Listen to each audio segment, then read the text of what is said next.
Sono Stefano Fracasso, ho 51 anni, di Arzignano, Vicentino. Sono stato eletto in Consiglio regionale con la lista del Partito Democratico per la seconda volta.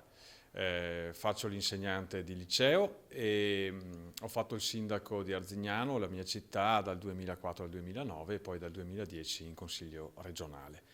I miei obiettivi per questa legislatura sono principalmente un sistema della ricerca e dell'innovazione che possa far competere meglio le imprese venete, un sistema della solidarietà sociale che si prenda cura con attenzione e con trasparenza di coloro che sono più deboli e far correre un po' meglio i nostri treni regionali che trasportano ogni giorno centinaia di migliaia di pendolari in questo Veneto che ormai è una grande città metropolitana.